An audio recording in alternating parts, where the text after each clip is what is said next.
Hi, I'm Jason Meers, and this video is going to be slightly different from the normal videos that I post on this channel. It's going to be about how I actually make the videos for this channel, just in case anybody's wondering how it's done, or just in case, like me, you're in lockdown with COVID-19 or coronavirus and maybe thinking about doing one of these yourself. This will hopefully show you how I do it and maybe give you a start. So I use a dual screen. At home, I have a full HD, I have a quad HD monitor on the right and a full HD monitor on the left. So I have a 2 monitor setup that I use on my home PC, which is just in the dining room. I do have a corporate laptop from VMware, but I prefer using 2 big screens at home. And the one on the left has got a background which I made in Microsoft Paint that just shows the size of various screen resolutions, so I can put an application over the correct size, and when I film it I know it's going to be the right resolution for recording. The monitor on the right hand side is where most of my day-to-day work happens and where I do the actual video editing. So this is a real screenshot of Pinnacle Studio 23, which is where I do most of my video editing for stuff that goes on YouTube. I occasionally use the Adobe products for stuff that I do for internal training at VMware, but just for quick videos on YouTube, Pinnacle does everything that I need. So first and foremost, Cherry keyboard and mouse. Wouldn't be without one, been using these for years. But yeah, so that's the place where I start. Decent keyboard, decent mouse, and I'll describe some of the other things that you can see in that picture next.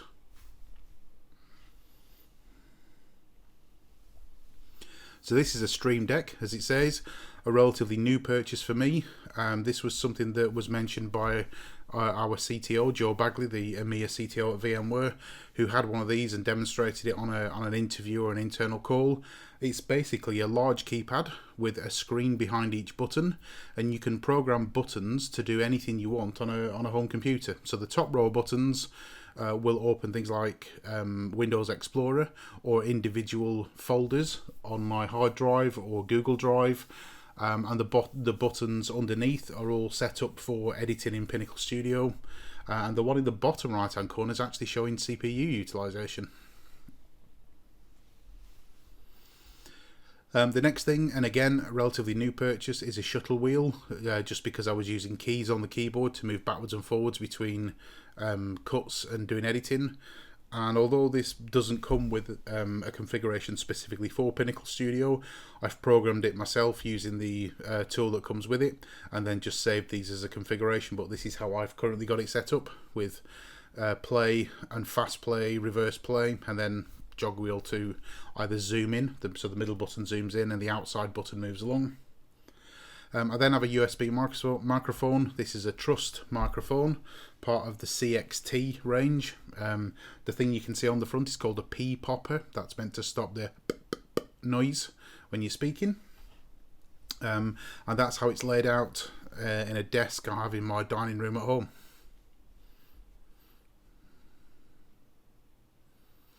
So other things you'll need if you're going to do a geeky channel are geeky things, and extreme close-ups of servers and motherboards and hard drives. But it's definitely worth the time to start building up a stock of pictures ahead of time, and graphics and those kinds of things ahead of time, so you can just crack on with the editing. A decent camera is useful here rather than just using a mobile phone, and maybe a messy home lab in your garage. And extreme close-ups of circuit boards and PCI slots. So once you've got your collateral together, the next thing then would be to get it all in one place, to organise it into a project or a project folder. And I'm going to start showing you that next. But here we are looking at the application I use for screen recording. Bit weird, I'm recording the application that I use for screen recording. It's called Multicam Capture. It's part of the Pinnacle Studio suite. You can see on the left hand side, I'm told it to capture my left hand screen. If I click that button, that would turn on my webcam. I'm not going to use my webcam for this, but you can see the capture of me just as I'm setting this up. Most of the settings are here. Probably the most important thing is to set it to 30 frames a second, because then you're not going to have any conversion problems when you put things back up to YouTube afterwards. In order to create the intro and outro graphics, I keep it dead simple and I just create a slide in PowerPoint. I have all these set up in one document, and then what I do with them is I pick the slide I want, I do Control A to select everything on that slide, and then I do a save as. So rather than saving it as a PowerPoint, I save it as a PNG, a portable network graphic. And when it asks me to save it, it will usually prompt and say, do you want to save all the slides or just this one? And as long as I pick just this one, it will save that PowerPoint slide as a PNG graphic in the folder that I picked previously. And here's the PNG file, open up in just Microsoft Photo Editor. So now I've got my start and end slide. I can then start thinking about using Pinnacle Studio to do the actual editing. So here's an example of something I've been working on previously, and you can see with the Shuttle Wheel, the ShuttleExpress, I can zoom in and out, I can scroll backwards and forwards, I can use the buttons on the side to jump between clips. Just makes things a lot easier than using the keyboard and constantly moving backwards and forwards just to get to scenes. So what I'm going to do here, I'm going to create a new project bin. So this is just a collection of assets, as we call them, that we're going to use. So I browse to things like the PNG images. I browse to things like the video clips, the MP4s that I recorded with the screen capture tool. And once I've got all those together, I can now do an edit. So just to save some time, I've picked an existing project that I worked on earlier today, which was part 8 of the NVIDIA Grid 3D benchmark series. So I've got this saved. I am going to mess around with it a little bit, but I've got the original safe. And I'm just going to show you that at the top of the screen is the image, and then underneath that is the media file. And the thing I'm currently selecting is the fade, because you'll notice that those graphics fade in and out. The thing on top always has priority of the thing underneath. So even though I've got video and a graphic at the same point in the timeline, because the graphics above it, that will be seen. It's like you can't see through it. But as soon as the fade comes in, the top one will fade out and the bottom one will fade in, and you'll see that in the right hand side of the screen. So that's the graphic fading out and the video that I recorded fading in. So that's how I do the start of my videos, and I just use a very simple fade or a dissolve. I'm not kind of keen on some of the more fancy things that's spinning from the side and coming from all directions. I like to keep it simple. And there I've just put a cut on that video, and I'm going to cut it out. I don't want that part. I'm going to put a fade on the end of one, a fade on the start of the other, and then I'm going to drag them closer together. So now I have an in and out, and I do actually prefer leaving a slight dark gap between them. So the first bits I fade in and they come out over the top, and the video will come in at the bottom as the things fade to the top. But here you'll just see it fade out, go to black, and then fade back in again. And depending on how long that bar is that I drag across will dictate how long it takes to fade in and out.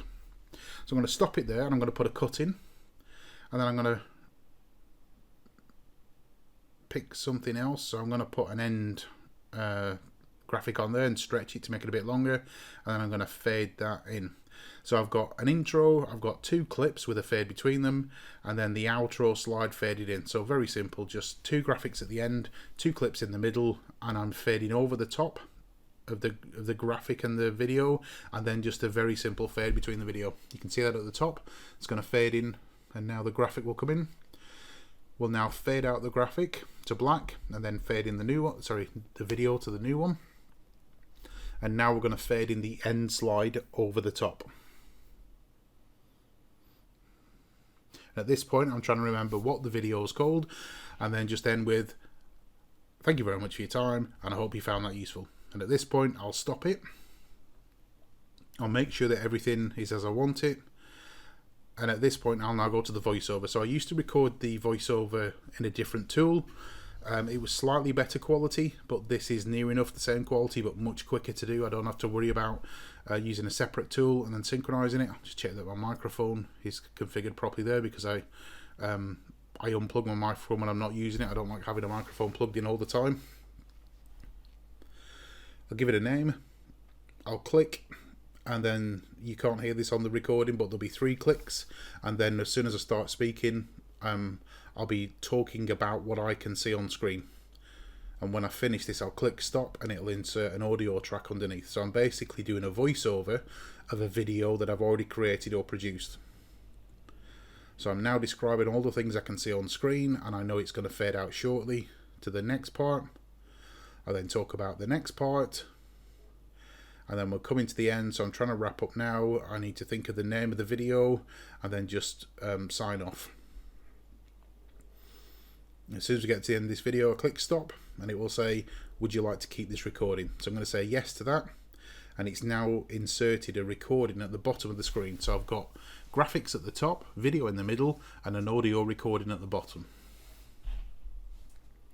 I'll just delete that empty track I haven't used before, just to save some space on screen.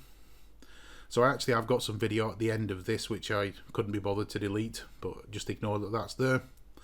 And what we're going to do now is bring this right back to the start, and I can now just do a little bit of a rehearsal or a practice and just make sure that the sound and the video works. I usually get a click at the start of the video just because there's an echo from the 3 clicks. So what I'm going to do, I'm going to lock the top track and then click the razor blade button to click or cut it. The reason I locked the top track was I didn't want to chop the top track, I just wanted to chop the audio at the bottom. So hopefully now I've chopped off that noise at the start of the audio. So now I can go to export. So what I do now is I pick a name and a location for this. So I'll just type in a new name for this. You can see the video I created earlier this evening in that folder. So I'll call it voiceover example. I'm going to untick these. This will make it slightly lower quality, but for the purpose of showing you, it'll make it quicker to export. And now Pinnacle Studio is going to export that to an MP4, MPEG-4 file. And it's going to do all that rendering and phasing in and out. And that is the end of the video. That's the point where I hand over now and say thank you for your time, and I hope you found that useful, and I hope you maybe create one of these yourself.